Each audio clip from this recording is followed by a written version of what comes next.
Bismillahirrahmanirrahim. Assalamualaikum warahmatullahi wabarakatuh. Al-Fatihah ila ruhi sayyidina habibina syafi'ina Rasulillah Sayyidina Muhammad ibn Abdillah sallallahu alaihi wa ala alihi wa ashabihi wa azwajihi wa dhurriyyatihi أن الله يعلي درجاتهم في الجنة وينفعنا بأسرارهم وأنوارهم وعلومهم ونفحاتهم وبركاتهم في الدين والدنيا والآخرة ويجعلنا من حزبهم ويرزقنا محبتهم ويتوفنا على ملتهم ويحشرنا في زمرتهم بالعافية وسلامة لهم. الفاتحة. أعوذ بالله من الشيطان الرجيم. بسم الله الرحمن الرحيم. الحمد لله رب العالمين الرحمن الرحيم مالك يوم الدين. إياك نعبد وإياك نستعين اهدنا الصراط المستقيم صراط الذين أنعمت عليهم غير المغضوب عليهم ولا الضالين. آمين. بسم الله الرحمن الرحيم. نويت تعلما وتعليما وتذكرا وتذكيرا ونفعا والانتفاعا والإفادة والاستفادة والحث على التمسك بكتاب الله وسنة رسول الله صلى الله عليه وسلم والدعاء إلى الهدى والدلالة على الخير ابتغاء مرضاته وقربه وثوابه وحسن الخاتمة مع اللطف والعافية وصلاح العاقبة. بسم الله الرحمن الرحيم. Alhamdulillahi rabbil alamin wa bihi nasta'inu ala umuri dunya waddin. Wassalatu wassalamu ala Rasulillah sayyidina wa habibina wa syafi'ina wa maulana Muhammadin sallallahu alaihi wa ala alihi wa sahbihi ajma'in. Amma ba'du. Qala musanniful kitab hadratus syekh Imam Nawawi Al-Bantani rahimahullah wa ghafara lahu wa liwalidayhi wa nafa'ana bi fid darain. Allahumma aftah qulubana futuhal arifin wa bihidmatika wansur alaina birahmatika ya arhamar rahimin. Ila anqal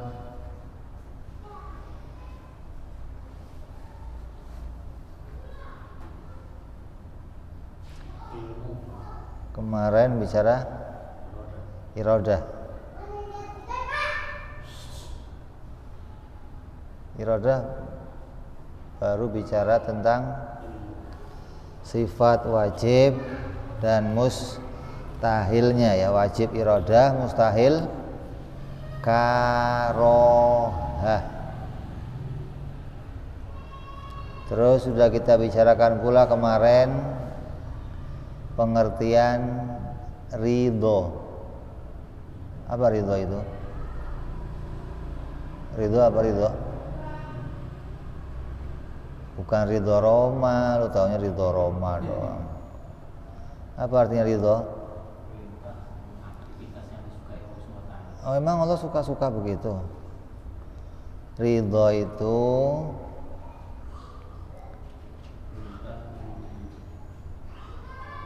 kesesuaian perintah Allah dengan kehendak Allah. Cocok seorang hamba diperintah dan dikehendaki. Diperintah sholat dan dikehendaki sholat, namanya diridhoi. Ada yang diperintah sholat tapi tidak dikehendaki sholat, berarti tidak diridhoi. Jadi orang-orang yang pada maksiat, orang-orang kafir yang di jalan-jalan, orang yang maksiat, itu mereka diperintah untuk sholat, diperintah puasa, tapi tidak dikehendaki oleh Allah menjadi orang yang ahli ibadah. Dan sungguhnya Allah memerintahkan kepada mereka untuk beriman, untuk beribadah, untuk taat, untuk tidak maksiat. Dan pada saat Allah tidak menghendaki mereka menjadi iman, tidak menghendaki mereka ibadah, tidak menghendaki mereka taat, karena terdapat hikmah yang hanya diketahui oleh Allah Subhanahu wa ta'ala. Kalau ditanya, kenapa kok Allah bikin maksiat? Kalau orang nanya, kenapa sih kok Allah bikin maksiat? Ya ada hikmahnya, enggak kenapa-kenapa. Masalahnya Allah itu la yus'alu amma yaf'alun. Allah itu enggak ditanya kenapa. Berbuat ini kenapa ya Allah? Kok bikin ini kenapa ya Allah? Allah enggak boleh ditanya. Yang ditanya siapa? Kita yang ditanya. Kenapa kamu waktu saya bikin maksiat kok enggak istighfar? Kenapa kamu waktu saya uji musibah kok enggak sabar? Kenapa kamu waktu saya perintah kok enggak ngerjain? Kita yang ditanya, bukan Allah yang ditanya. Kenapa ya Allah engkau bikin saya maksiat? Enggak bisa. Contohnya apa? Contohnya ketika para malaikat nanya sama Allah, ya Allah, kenapa engkau bikin manusia? Padahal manusia itu bakal maksiat, bakal tumpah darah, bakal saling membunuh. Kenapa kok dibikin? Kata Allah, jangan nanya-nanya. Saya tahu yang kalian tidak tahu. Siapanya begitu. Jadi Allah itu bebas menjadikan apa saja yang dikehendakinya. Makanya ahli sunnah yang mengikuti paham Imam Abu Hasan al-Asy'ari punya keyakinan bahwa segala yang terjadi di dunia, segala yang terjadi di dalam kerajaannya Allah, mau itu bentuknya kebaikan, mau itu kemaksiatan, semuanya diciptakan oleh Allah. Beda sama pahamnya Mu'tazilah yang mengatakan yang baik-baik diciptakan oleh Allah, yang buruk-buruk kita yang menciptakan. Itu Mu'tazilah. Kalau kita enggak, yang baik dan yang buruk diciptakan oleh Allah. Ini dua dasar keimanan yang berbeda. Dasar keimanan ahlu sunnah sesuai hadis Nabi, apa? Khairihi wa syarihi minallah. Nah, kalau Mu'tazilah menganggap yang baik datang dari Allah, yang buruk datang dari ini, bagi Mu'tazilah adalah akidah. Nah, kalau bagi ahli sunnah ini bukan akidah, tapi ini hanya sopan santun, namanya adab. Seperti kiai-kiai ngomong, kalau ada yang baik dari saya itu adalah atas pertolongan Allah, kalau ada yang buruk yang saya lakukan karena kebodohan saya. Itu namanya adab, sopan santunnya kita bicara kepada Allah. Enggak layak kita ngomong di depannya Allah, ya apapun yang jelek pada saya Allah yang bikin. Boleh ngomong begitu kalau di majelis taklim. Kamu enggak boleh ngomong di luar. Kalau di luar, ketika ada orang ngomong sama kamu, kamu kenapa maksiat? Iya, saya khilaf. Gitu. Minta maaf, istighfar.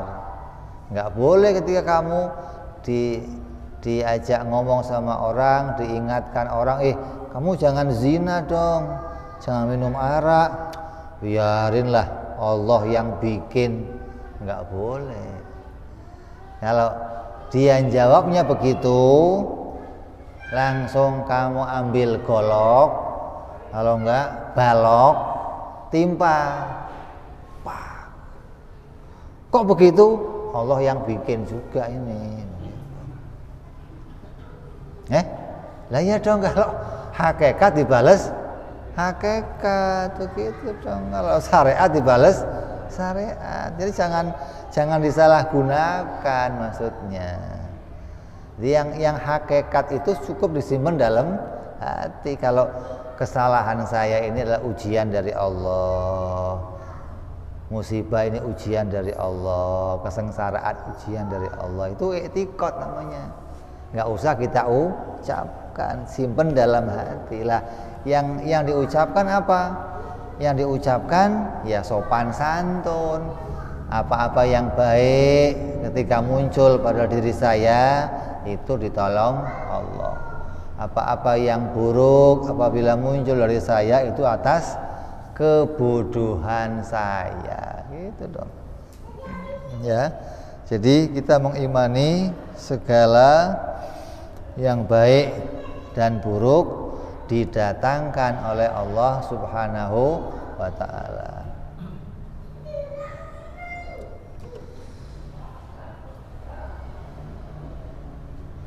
Terus kemarin tinggal kita bicara dalil.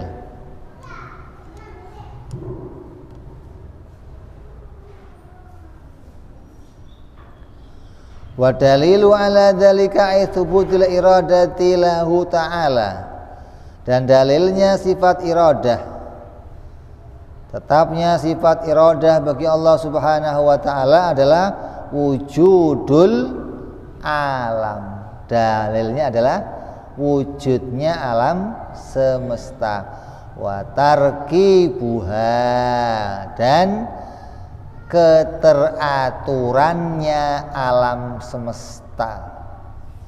Jadi alam segala isinya yang teratur begitu rapih ini jadi dalil kalau Allah bersifat berkehendak. Kenapa kok begitu? Anahu, sesungguhnya Allah Subhanahu wa ta'ala laulam yattasif bil iradah. Ini dalilnya, ini dalil menurut akal. Apabila Allah tidak wajib bersifat iradah, lakana karihan, berarti Allah itu terpaksa. Lawannya iradah terpaksa. Artinya terpaksa itu menciptakan sesuatu bukan atas maunya sendiri, gitu loh. Kalau iradah menciptakan sesuatu atas maunya sendiri, itu iradah. Jadi kalau Allah itu enggak iradah, pasti karohah.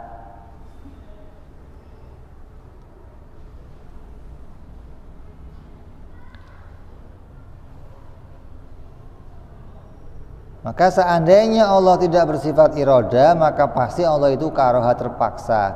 Dan seandainya walau lam yattasif bil iradah lakana karihan, walau kana karihan, apabila Allah terpaksa ay adamal iradati lam yattasif bil qudrat.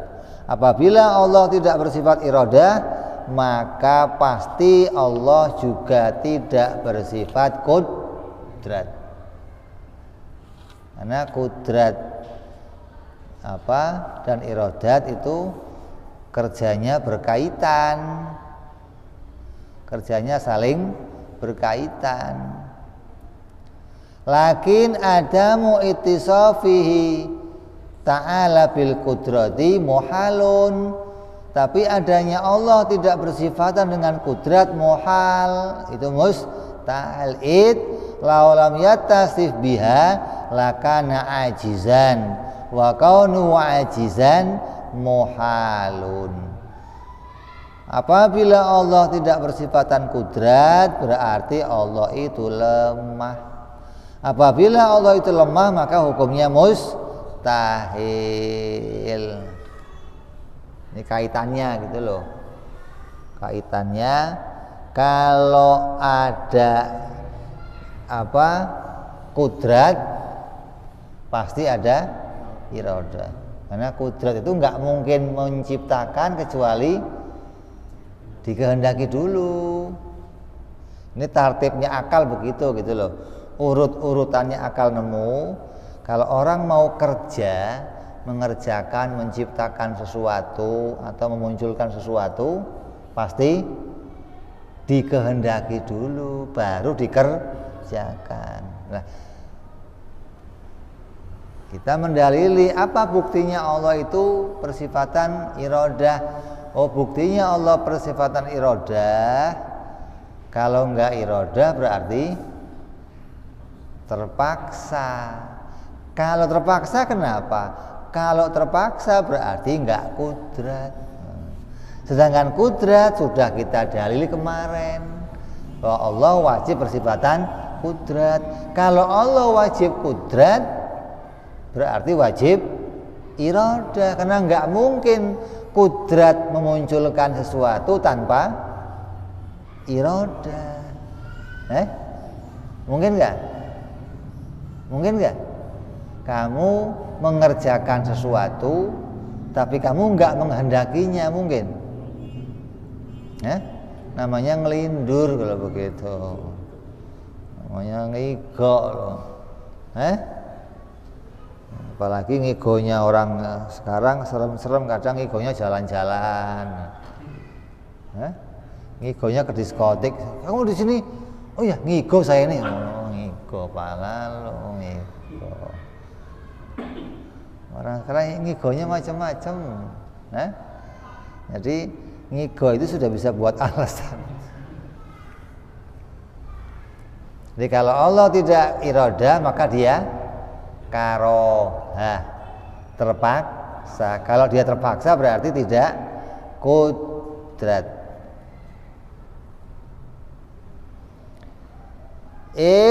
Lau ajaza, apabila Allah itu ajaz, lama aujada syai'an minal hawadis. Lah kalau Allah itu lemah gimana? Kalau Allah lemah ya nggak akan muncul alam semesta. Nyatanya alam semesta ini udah muncul, nyatanya alam semesta sudah nongol. Maka kalau alam ini sudah nongol, alam sudah tercipta, wadzalika batilun limusyahadati wujudiha. Karena alam ini munculnya sudah disaksikan pakai indera. Mata kita semua bisa nemu kalau alam ini sudah wujud. Artinya tidak adanya iradah, tidak adanya kudrat itu dibatalkan dengan kesaksian mata. Apa kesaksian mata? Melihat langit, bumi dan seluruh isinya, menunjukkan pasti penciptanya kuasa. Ya.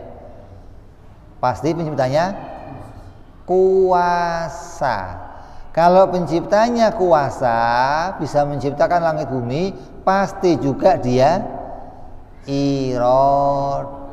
Karena nggak mungkin ada kudrat yang bekerja menciptakan sesuatu tanpa adanya iradah. Fabatala ma adda ilaihi adamu ijad wa huwa ajzuhu. Maka batala apa-apa yang menunjukkan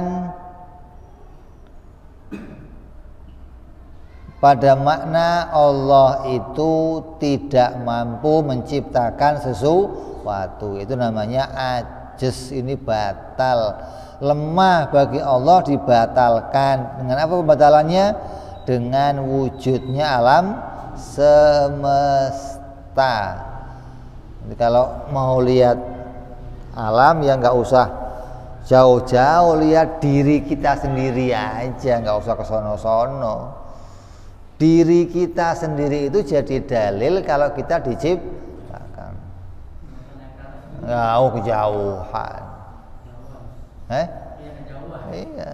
Sayyidina Ali radhiyallahu anhu pernah ditanya sama sahabat-sahabatnya, Sayyidina Ali, apa ente nggak pengen naik ke atas langit, melihat keagungan Allah, melihat para malaikat yang langit pertama, kedua, ketiga?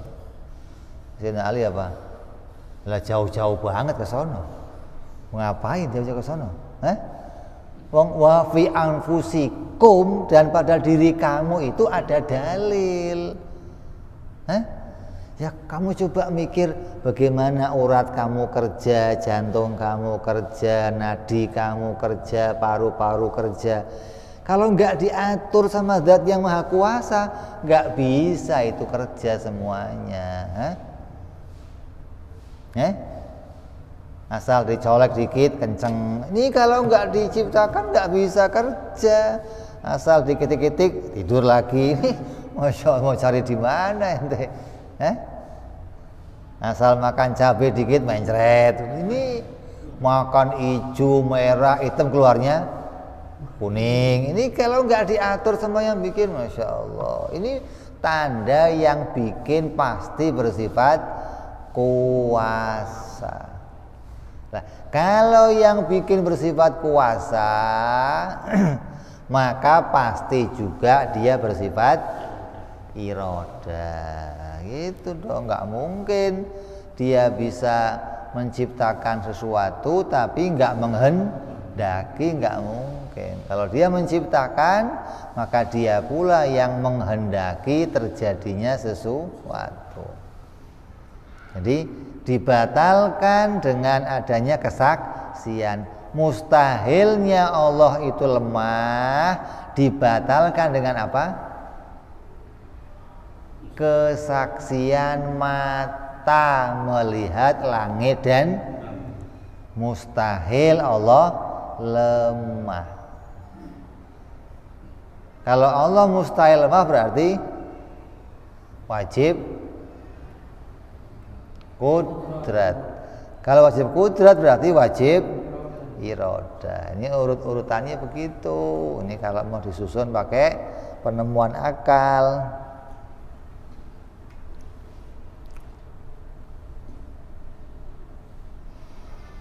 Fabatala ma ada ilaihi adamul ijad wa huwa ajzuhu wa idzan tafa ajzuhu intafatil karahatu wa thabata nakiduha wa wal iradah. Maka apabila ternafikan, apabila tertolak kalau Allah itu lemah, kalau Allah itu bersifat lemah, itu tertolak. Tertolak dengan apa? Tertolaknya Allah lemah dengan apa? Melihat apa? Ciptaannya. Kita nolaknya gampang. Apa buktinya kalau Allah itu mustahil lemah? Lah itu munculnya kamu kan jadi dalil. Bisa munculin kamu itu jadi dalil kalau dia tidak mungkin lemah. Dia pasti bersifat kuasa. Mana buktinya? Lah ini langit bumi kurang gede apa? Udah diciptakan gede banget begitu, apa kurang nyata? Kurang jelas buat kita. Jadi buktinya Allah itu nggak mungkin lemah. Itu kita batalkan dengan musyahadah. Kalau sudah dibuktikan Allah itu nggak mungkin lemah, berarti wajibnya apa? Kudrat. Apa buktinya Allah kudrat? Ya langit bumi. Lah kalau kudrat sudah dibuktikan, maka wajib yang bersifat kudrat itu wajib pula iroda.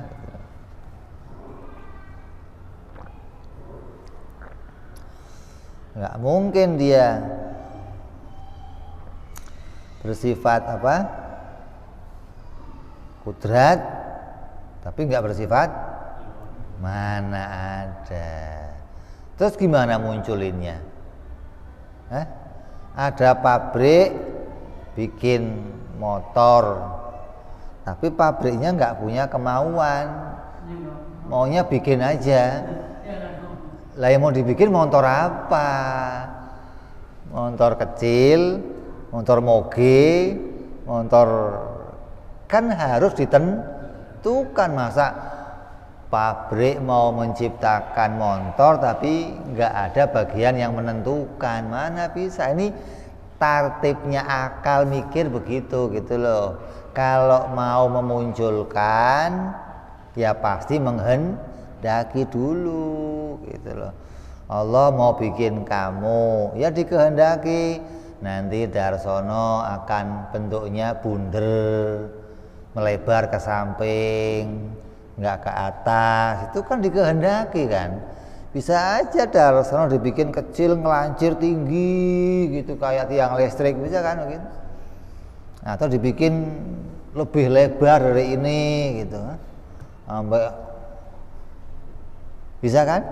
Kok jadinya begini? Ya ada yang menghendaki. Jadi kudrat dibuktikan dengan wujudnya sesuatu. Kalau sudah wujud jadi bukti pasti persifatan iroda. Ini urut-urutannya begitu.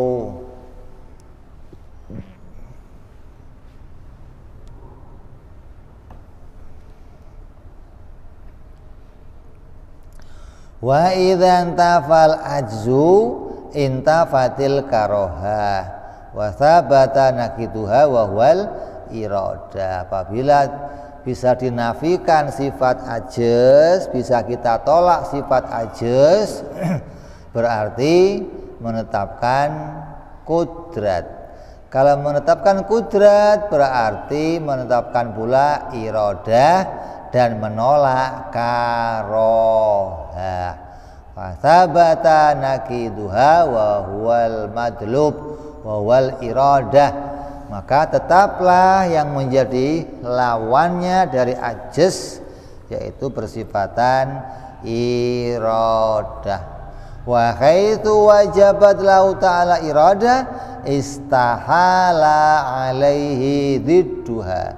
Maka apabila telah wajib bagi Allah bersifat iradah, maka mustahil bagi Allah bersifat lawannya dari iradah, yaitu karohah, mustahil.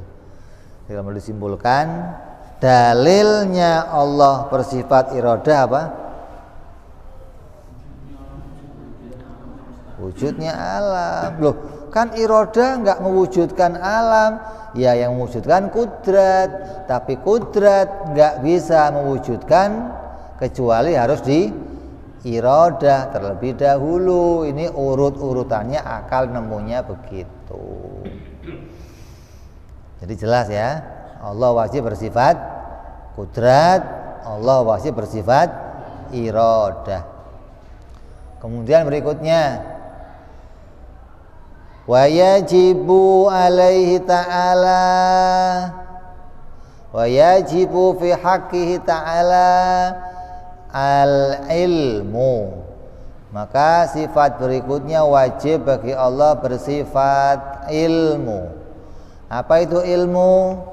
Wahia sifatun. Ilmu itu adalah sifat maujudatun, sifat yang wujudi. Sifat wujudi itu apabila dibuka hijab, kita akan bisa lihat sifat ilmunya Allah Subhanahu wa ta'ala. Itu namanya sifat maujudat atau sifat wujudiyah. Seperti apa? Putih. Ini putih diantaranya sifat wujudiyah, hitam, merah. Artinya seseorang yang punya putih itu bisa langsung dilihat, oh dia putih, dia merah. Ini sesuatu yang bisa dilihat seperti itu namanya perkaranya maujudat. Nah, sifat ilmu termasuk sifat maujudat yang bisa dilihat, yang berdiri pada wujudnya Allah Subhanahu wa ta'ala. Qadimatun sifat ilmu bersifat sifat ilmu itu qadimah, tidak berawal. Mulai kapan Allah tahu? Ya enggak ada awalnya. Allah itu mengetahuinya enggak pakai mikir, enggak diawali oleh sesuatu. Maka sifat ilmu bagi Allah tidak ada awalnya. Qaimatun bidzatihi ta'ala. Sifat ini sifat yang berdiri pada wujudnya Allah, sifat yang ada pada zatnya Allah. Berbeda dengan pahamnya Mu'tazilah yang mengatakan sifat ini tidak ada pada wujudnya Allah. Beda nih. Kalau ahli sunnah mengatakan pada dirinya Allah itu berdiri sifat ilmu. Ahli sunnah ala Imam Asy'ari. Kalau Mu'tazilah pada dirinya Allah tidak ada sifat ilmu, tapi zatnya mengetahui. Jadi ilmu itu bagi Mu'tazilah adalah zat, bukan sifat. Kalau kita sifat, bukan zat. Nah, ini perlawanan nih. Mu'tazilah mengatakan ilmu itu sebagai zat, ahli sunnah mengatakan ilmu sebagai sifat. Itu namanya qaimun bidzatihi ta'ala. Sifat ilmu itu berdiri pada zatnya Allah Subhanahu wa ta'ala. Kalau bagi Mu'tazilah enggak ada kudrat, enggak ada pada Allah. Iradat enggak ada pada Allah. Kenapa? Karena Allah tidak bersifat dengan semua sifat-sifat tersebut. Nanti pendapat ahli sunnah, siapa yang menolak salah satu dari sifat ma'ani, maka dia termasuk orang yang salah, dan salahnya salah yang besar. Salahnya yang sampai membawa dia kepada kerusakan i'tiqad, kerusakan keyakinan. Makanya orang itu kalau berbeda dengan orang lain, maka perbedaannya dicari tahu dulu. Jangan dikit-dikit kafir, dikit-dikit kafir. Kan sekarang ada madhab takfir kan, gampang mengkafirkan. Lah, mestinya madhab yang mengkafirkan harus bagaimana? Oh, madhab yang mengkafirkan itu harus tahu dulu kedudukan kesalahannya ini adalah kesalahan i'tiqad. Kesalahannya pada usuliyah, pada pokok perkara, bukan pada furu'iyah. Gitu dulu. Kalau salahnya itu furu'iyah, harusnya kita bertoleransi, gitu dong. Salahnya furu'iyah, kita maafkan, nggak apa-apa. Kenapa? Karena kesalahan furu'iyah itu nggak sampai pada kekafiran, gitu loh. Nah, kalau salahnya usuliyah bagaimana? Ini yang kita masalahin. Jangan sampai kita salahnya terkait perkara usul. Kenapa? Itu perkara pokok. Kalau perkara pokok kita tinggalkan atau terjadi kesalahan, maka bisa sampai pada kekafiran. Ini yang berbahaya. Jangan dikit-dikit, wah itu mah beda sama saya, dia kafir. Loh, bedanya di mana dulu? Oh, dia kunut, saya enggak kunut. Itu beda furu'iyah, enggak usah diributin. Oh, dia tahiyatnya begini-begini, saya begini doang. Itu enggak usah diributin. Itu furu'iyah. Kenapa? Enggak menyebabkan kafir mukmin. Tapi ketika kesalahannya berkaitan sama kafir mukmin, maka ini yang mau kita bicarakan. Ini yang mau kita ingatkan agar kita semua berhati-hati jangan sampai terkena hal tersebut. Ya, jadi sifat ilmu adalah sifat yang wujudiyah, yang maujudat. Apabila dibuka hijab, kita akan bisa melihatnya. Kemudian ilmu adalah sifat yang tidak berawal. Ilmu juga sifat yang berdiri pada zatnya Allah subhanahu wa ta'ala. Terus apa kerjanya ilmu? Ya'lamu bihal asya. Dengan adanya sifat ilmu, Allah mengetahui segala sesuatu. Ya, adanya sifat ilmu, Allah tahu segala sesuatu, apapun juga. Hingga dengan adanya sifat ilmu, Allah mengetahui secara sempurna, secara terperinci. Terperinci itu gimana sih?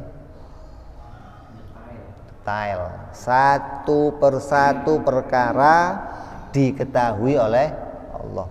Nah, perkara yang bisa diketahui apa saja perkaranya? Ada 3 perkara.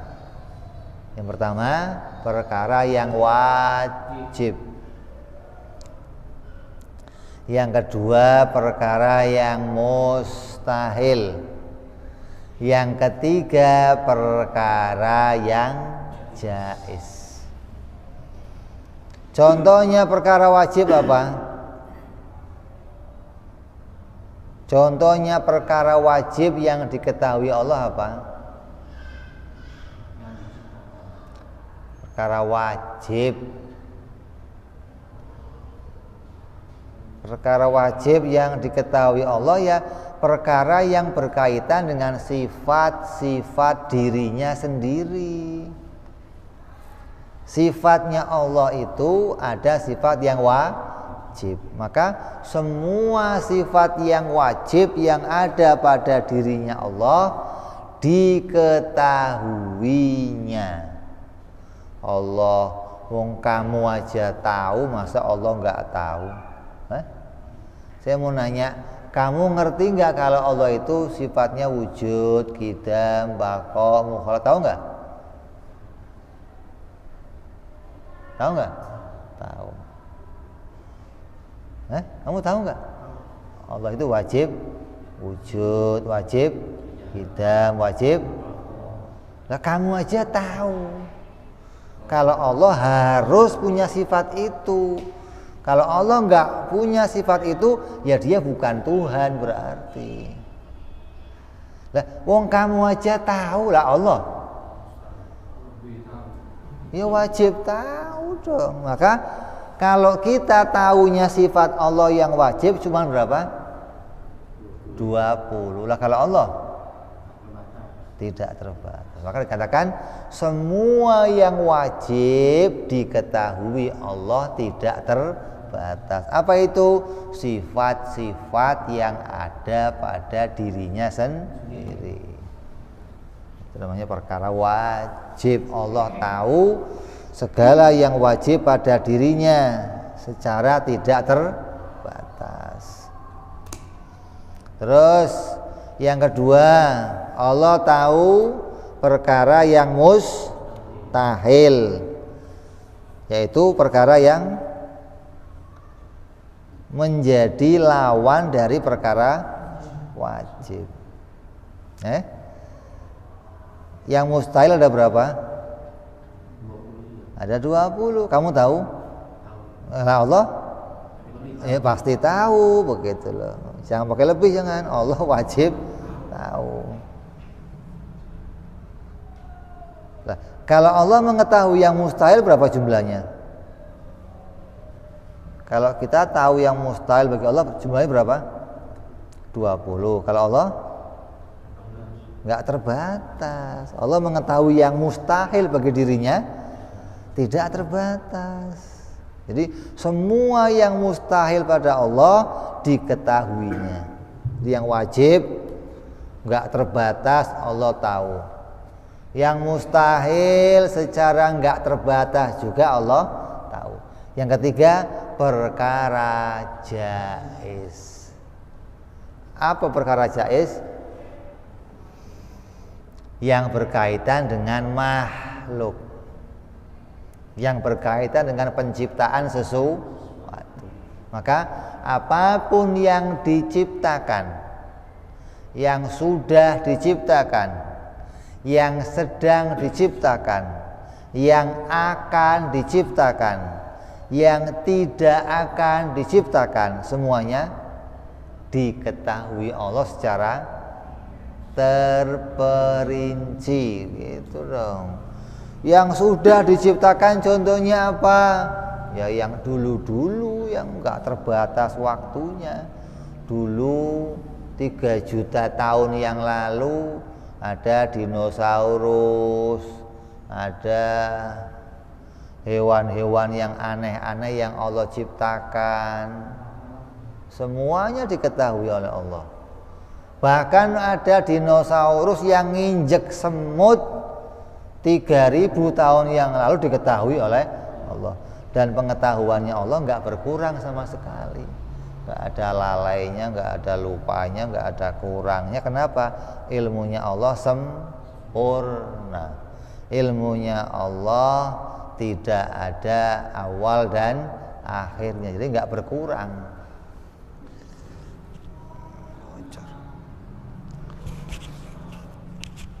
Bocoran.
Tinggal kasih mudah jalan. Ini udah pakai penyakit ya? Enggak. Nah, bantu wangi. Wangi. Wangi. Enggak. Biasa dipakai doang. Wangi dong. Beli mana sedikit. Ini kan proyek ini. Soalnya produksi Ya itu gimana? tester dulu. Gimana? Tester dulu.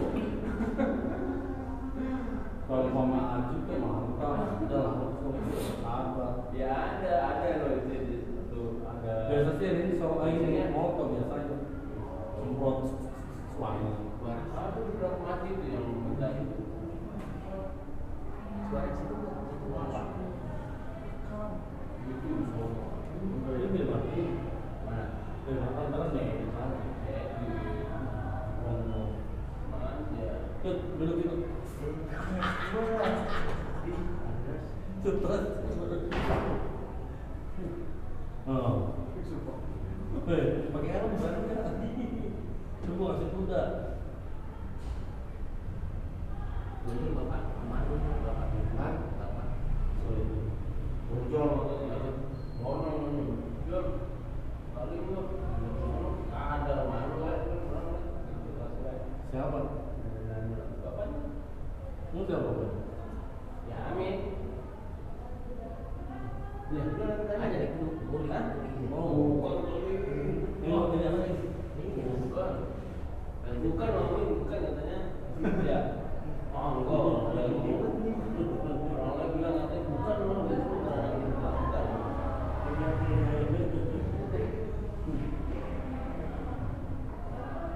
Supaya bang, saya bang.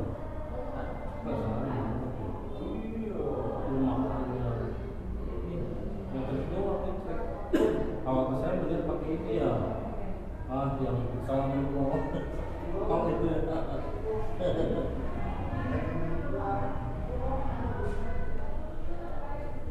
Depan dia ada dong.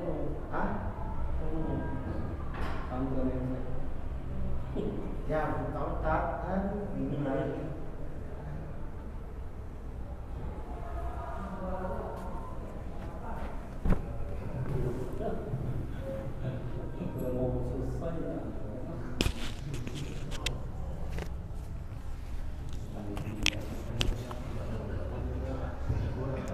Bismillahirrahmanirrahim, kita terusin. Jadi wajib Allah bersifat ilmu. Ilmu adalah sifat maujudat yang berdiri pada zatnya Allah yang bisa dilihat. Apa kerjanya ilmu? Mengetahui segala sesuatu secara terperinci. Apa yang diketahui Allah? Perkara yang wajib, perkara yang mustahil, dan perkara yang jaiz. Jadi yang jaiz apa itu? Yang berkaitan dengan keadaan diri kita. Itu semuanya diketahui oleh Allah. Terus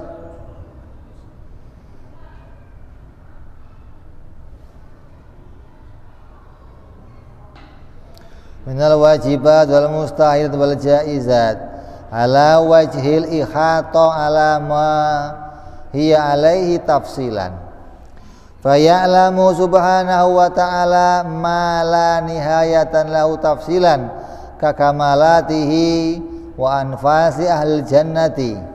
Allah mengetahui secara terperinci segala sesuatu, seperti sifat kesempurnaan dirinya yang tidak terbatas, mustahilnya dirinya bersifat kekurangan yang tidak terbatas. Ini diketahui Allah ini secara terperinci. Dan yang berkaitan dengan makhluk yang tidak terbatas. Contohnya apa? Yang berkaitan sama makhluk yang tidak terbatas. Contohnya apa?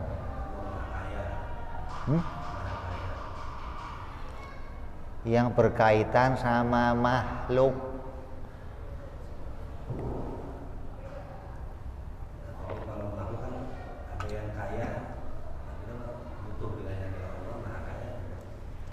Itu sifat Allah nggak terbatas.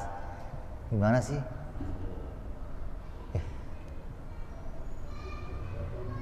Sarmudi juga nih, jaga sembong bawa golok juga loh.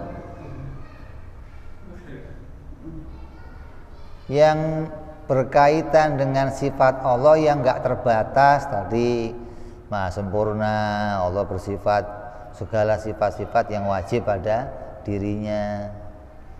Yang mustahil pada Allah yang enggak terbatas, seperti Allah mustahil bersifat kekurangan, mustahil lemah, enggak terbatas.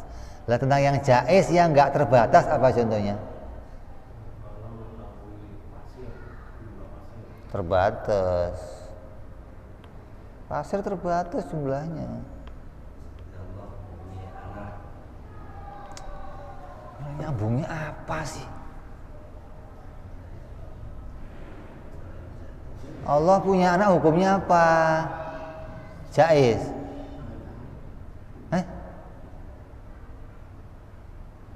Hukumnya apa Allah punya anak? Enggak, saya tanya apa? Lah kok jawabnya ke sana? Kasih teh.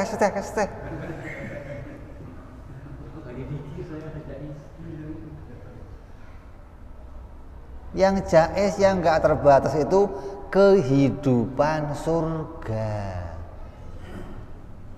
Itu perkara jais yang enggak terbatas. Berapa hari di surga?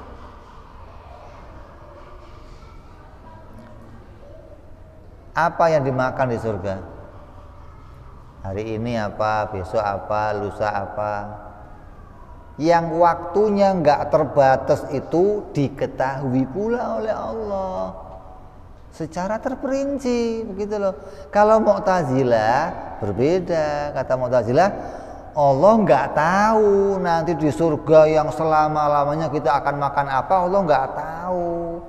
Allah tahunya pokoknya surga tempatnya orang makan enak, lu mau makan apa terserah, gitu loh. Apa yang kita makan Allah tidak tahu secara terperinci. Nah kalau kita nggak boleh begitu, kita wajib iman.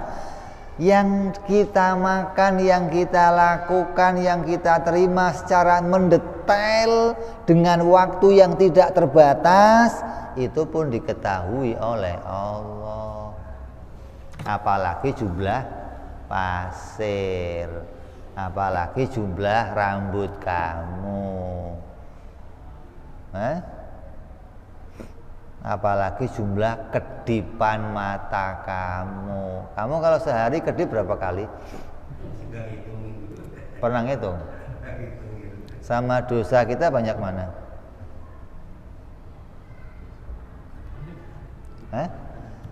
Kedipan mata kamu sama dosa kita banyak mana?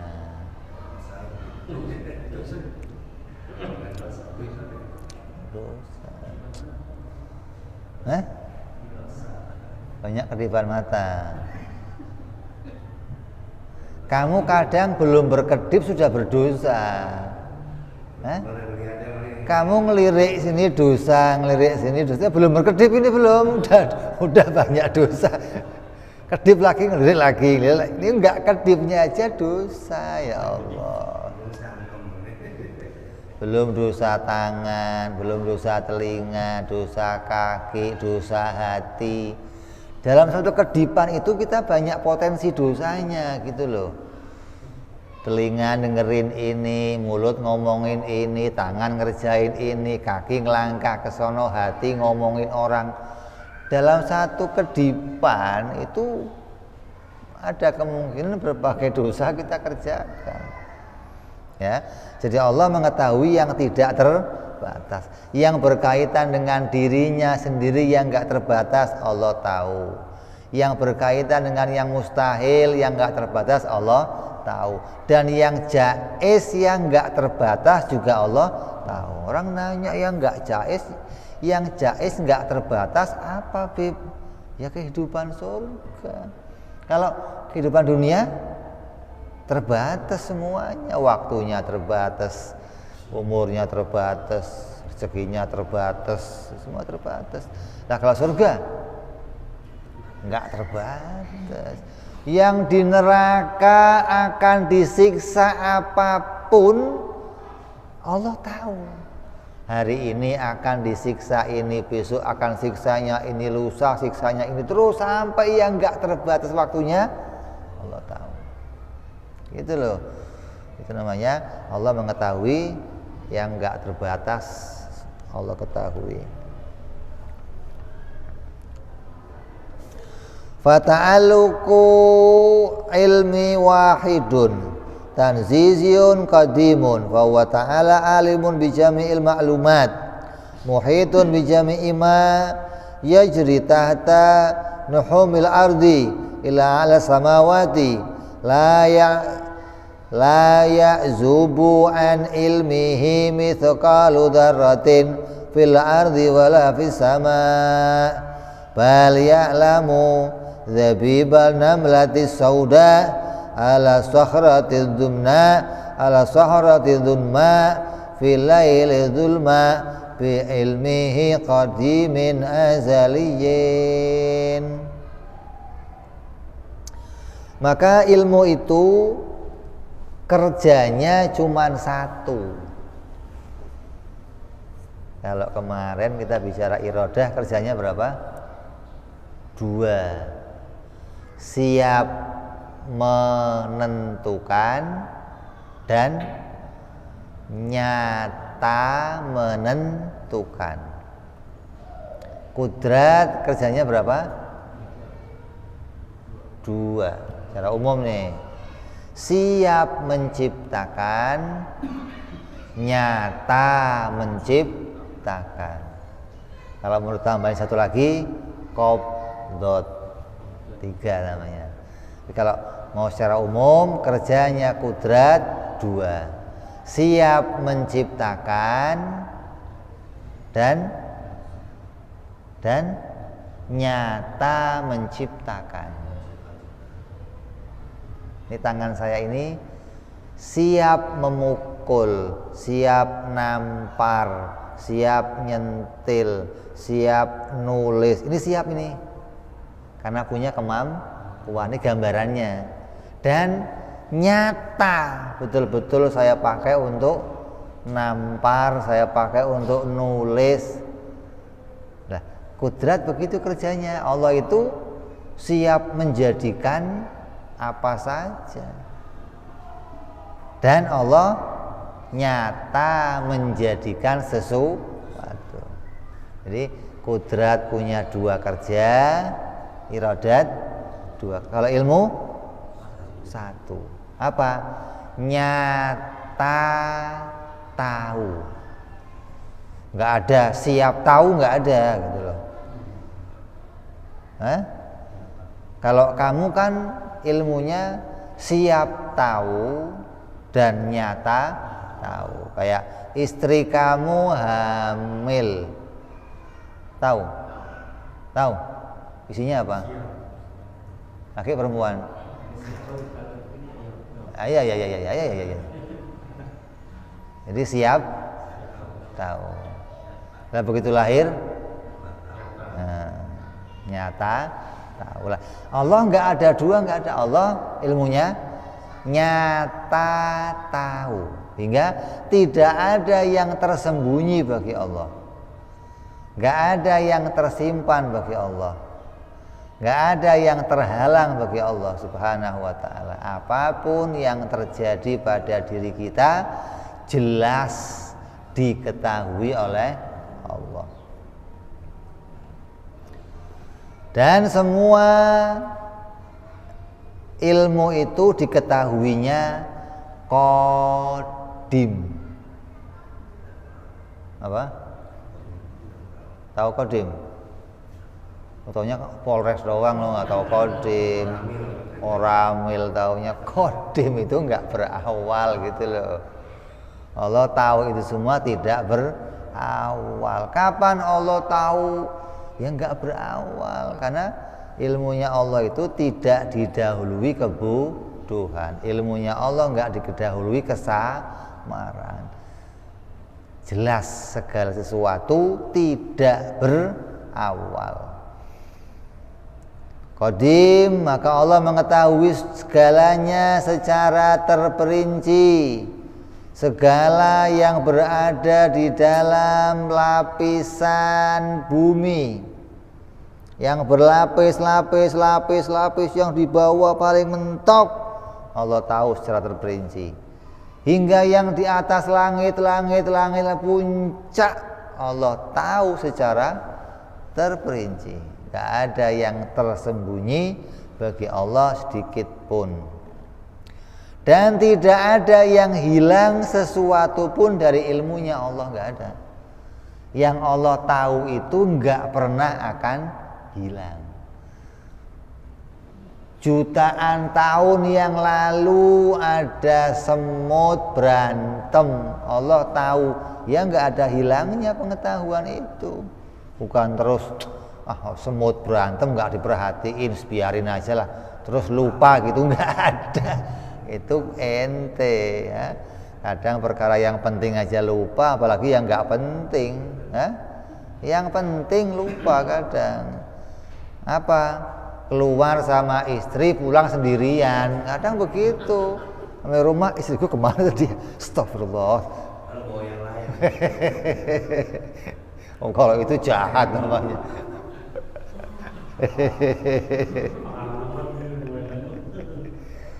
Wong keluar bawa istri kok pulang sendirian, ini orang aduh. Kemana bininya? Lupa saya, Beb. Astagfirullah. Tidak ada perkara yang hilang dari ilmunya Allah Subhanahu wa ta'ala. Terus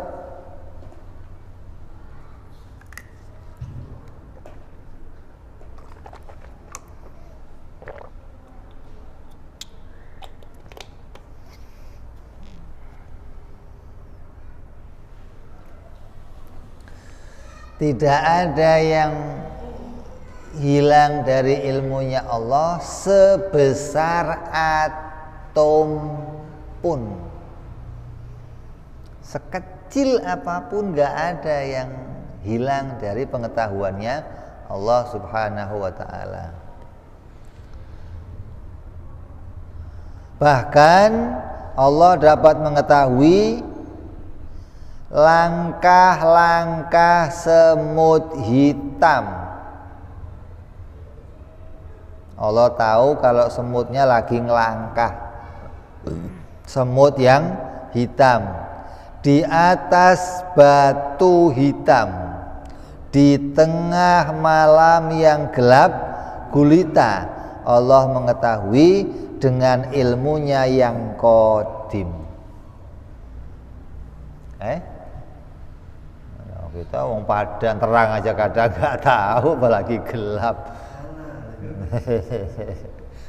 Kalau kita kan gelap itu menghalangi pengetahuan. Bagi Allah gelap itu enggak menghalangi pengetahuan. Allah bisa mengetahui apapun juga dalam keadaan gelap maupun terang. Langkahnya semut berapa itu Allah tahu. Lah kamu kan taunya semutnya doang. Tahu langkahnya tahu. Ini semut kalau dari sini kemari berapa langkah coba? Ya? Allah mengetahui jumlah langkahnya walaupun dalam keadaan gelap, dan pengetahuannya itu enggak harus lihat semutnya jalan dulu, enggak. Sebelum semutnya itu jalan, Allah tahu semut itu akan jalan sekian langkah. Terus ketemu sama ini akan belok kemari makan gula, ketemu ini diinjek sama si ini. Itu diketahui Allah secara terperinci. Lam yazalil mausufan bihi fil azalil azal la bi ilmin mutajaddidin mausufin bil hululi wal intiqali fala tatanahai ma'lumatuhu ta'ala. Allah bersifat ilmu dengan ilmu tersebut pada azali, tidak dengan pengetahuan yang baru, tidak juga disifati dengan menetap dan berpindah-pindah. Tidak ada batas sesuatu yang diketahui oleh Allah Subhanahu wa ta'ala. Ya, Allah mengetahui dengan ilmunya yang qadim itu tadi, dengan ilmu yang enggak terbatas tadi, itu Allah mengetahuinya tidak berawal. Kalau ilmu mau dikatakan pada kita macamnya ada berapa? Ada ilmu nadhari, ada ilmu doruri, ada ilmu laduni, ada ilmu badihi, ada ilmu kasbi. Ini ilmunya kita nih. Tapi semua ilmunya kita ini ilmu yang didahului tidak tahu. Jadi namanya macam-macam, tetap judulnya tadinya nggak tahu terus jadi tahu. Lah, Allah mengetahui itu semua tidak dengan ilmu yang seperti ilmunya makhluk gitu loh, dengan ilmunya Allah yang tidak berawal. Maka ilmu tersebut Allah mengetahui segalanya dengan sempurna.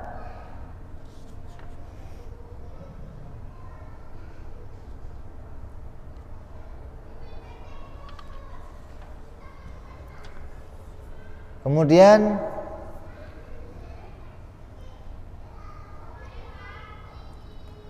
wadzidduha, dan lawannya dari sifat ilmu. Lawannya sifat ilmu yaitu jahlun, yaitu bodoh. Allah tidak mengetahui sesuatu. Faidatun,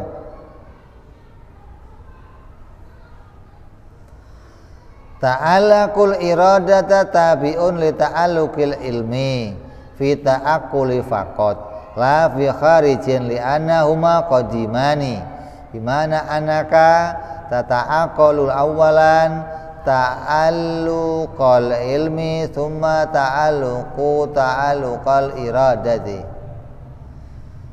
Mustahil Allah bersifat bodoh. Nanti kita kembangkan lagi apa yang semakna dengan bodoh. Yang semakna dengan bodoh itu maknanya ilmu yang ada pada kita itu disebutnya ilmu, tapi ketika ilmu yang ada pada kita disifatkan pada Allah jadinya apa? Bodoh. Jadi yang disebut bodoh itu maksudnya tidak tahu satu perkara atau tahu satu perkara tapi didahului enggak tahu dulu terus baru tahu. Kalau itu jadi sifatnya Allah namanya bodoh. Itu mustahil.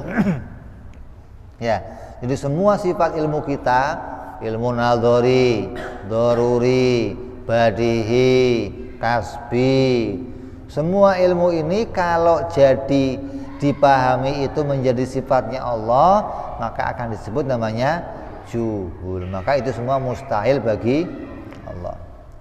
Terus ada keterangan ilmu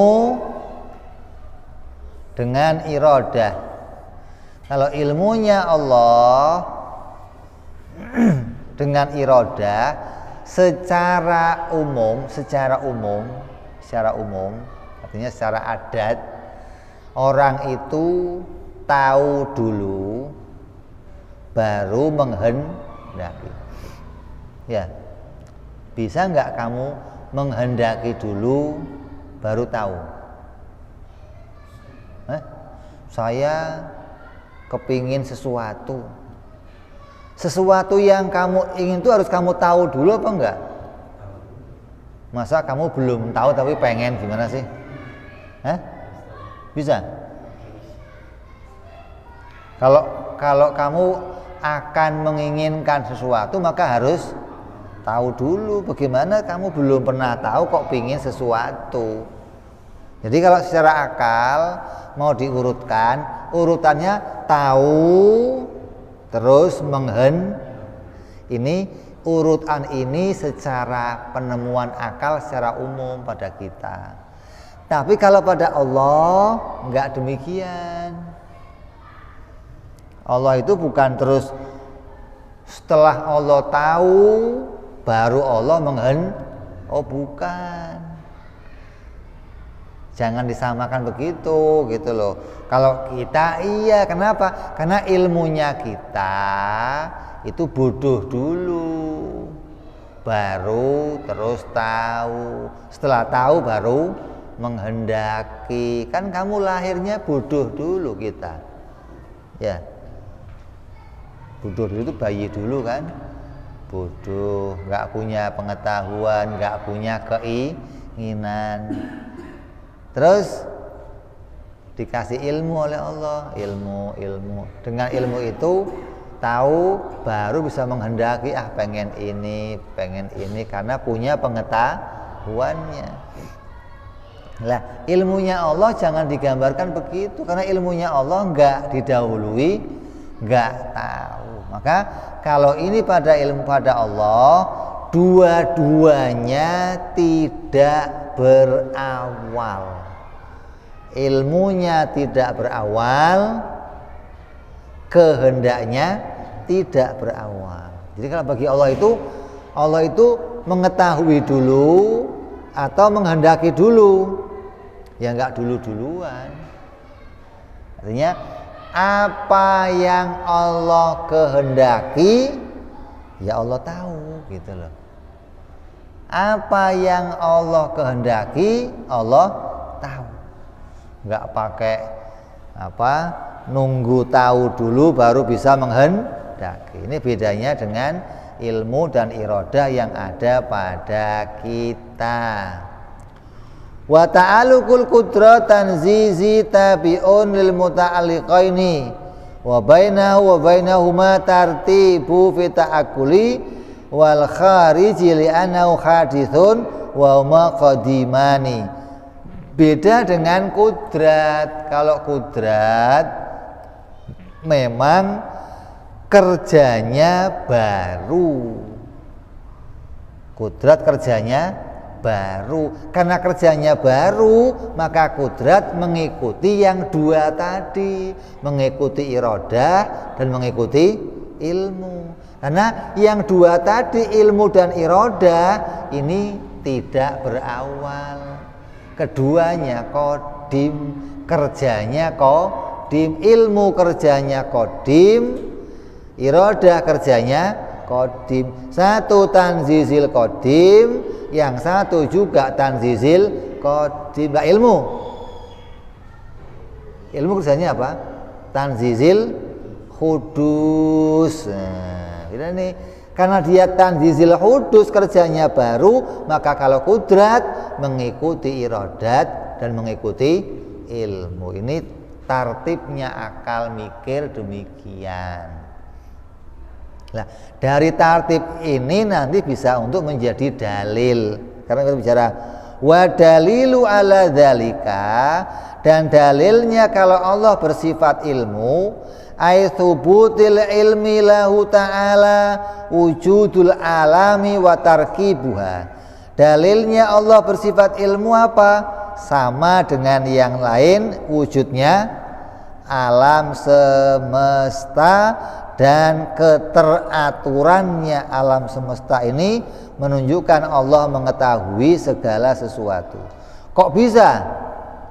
Annahu ta'ala laulam yatasi bil ilmi latasofa bil jahli. Kalau Allah tidak bersifat ilmu, maka kalau ada orang nggak punya sifat ilmu, maka sifatnya apa? Bodoh. Emang apa lagi? Kalau nggak ada ilmunya berarti bodoh. Lah kalau Allah nggak sifatnya ilmu,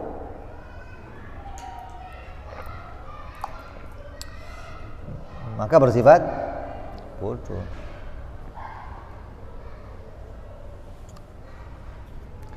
Kalau Allah nggak bersifat ilmu, maka dia bersifat bodoh. Laulam yatasif bil ilmi latasofa bil jahli, walau kana jahilan lam yatasif iradah. Kalau Allah bodoh, maka tidak bisa menghendaki sesuatu. Kembali kepada urut-urutan akal nemu tadi. Kudrat karena iradah, iradah karena ilmu. Ini urutannya akal gitu loh. Lah, berarti dalilnya apa? Dalilnya kalau Allah bersifatan ilmu. Oh, dalilnya Allah bersifatan ilmu adalah kalau enggak bersifatan ilmu, maka akan jadinya bodoh. Kalau bodoh gimana? Tidak bisa berkehendak. Kalau tidak bisa berkehendak, nggak bisa menciptakan, gitu dong. Lah, tapi menciptakan sudah nyata, alam sudah wujud, kudrat sudah melahirkan sesuatu. Kalau kudrat sudah menciptakan, kudrat sudah melahirkan, berarti berhubungan sama iroda. Karena sudah ada iroda, maka pasti ada ilmu, begitu dong. Nggak mungkin bisa kudrat kalau nggak ada iroda. Nggak mungkin bisa iroda kalau nggak ada ilmu. Maka dengan wujudnya alam ini kita membuktikan kalau Allah bersifat kudrat. Kalau dia kudrat berarti dia pasti iroda. Kalau dia iroda pasti dia ilmu. Ini urut-urutannya yang akalmu harus begitu. Nyambung, insyaallah. Apabila tidak bersifat Allah dengan sifat kehendak, lam yujad syai'un minal alam fahuwa muhalun. Maka kalau Allah enggak bersifat dengan iradah, tidak akan wujud alam semesta ini. Tapi tidak wujudnya alam semesta ini mustahil lil musyahadah, dengan disaksikan oleh panca indera kita. Wa haitsu wajaba lahu ta'ala al ilmu istahala alaihi didduhu. Nyata jelas sudah. Karena sudah bersifatan ilmu, maka mustahil bersifat lawannya ilmu, yaitu bodoh. Kalau Allah bodoh kenapa? Nggak bisa iradah. Kalau Allah nggak bisa iradah berarti nggak bisa kudrat, berarti alam harusnya nggak ada. Tapi nyatanya alam sudah ada, berarti Allah kudrat. Kalau Allah kudrat berarti Allah iradah. Iradah berarti ilmu. Ini urut-urutannya akalmu begitu, gitu loh. Kasih aqua biar rada. Oke? Ya, jadi jelas kita sampai pada puncak, kita sampai pada akhirnya pembahasan ilmu. Insyaallah kita akan sambung sifat yang berikutnya yang akan datang. Ini makanya diulang-ulang di rumah. Jangan sudah ngaji sambil ngantuk, sampai rumah tidur nggak diulang lagi lah, kapan pahamnya. Pegang bukunya di rumah dibaca, bangun tidur baca lagi, bangun tidur baca lagi. Ini penting, jangan sampai kehilangan kita pemahaman tentang ini. Insyaallah kita sambung yang akan datang bicara sifat hayat, insyaallah. Wallahu a'lam bishawab. Wa ila hadratin nabi. Al-Fatihah. A'udzu billahi minasyaitonir rajim. Bismillahirrahmanirrahim. Alhamdulillahi rabbil alamin arrahmanir rahim maliki yaumiddin. Iyyaka na'budu wa iyyaka nasta'in ihdinas siratal mustaqim. Siratal ladzina an'amta 'alaihim ghairil maghdubi 'alaihim waladdallin. Amin. Ya Rabbana i'tarafna bi annana qatarafna wa annana asrafna 'ala ladha ashrafna wa tub 'alaina tauba aghsil kulli hauba astolana aurati wa amini rawati wa ghfir li walidina rabbi wa mauludina wal ali wal ihwani wa sairil hillani wa kulli dhi mahabbah au jiratin au suhbah wal muslimina ajma' min rabbi isma' fadlan wa judan manna la biktisabi minna bil mustafa rasuli adhabi kulli suli salla wa salam rabbi alayhi andal habbi wa alihi wa sahbihi dada tansi suhbi walhamdu lil ilahi fil badi wa tanahi. Subhana rabbika rabbil izzati amma yasifun. Salamun alal mursalin walhamdulillahi rabbil alamin. Assalamualaikum warahmatullahi wabarakatuh.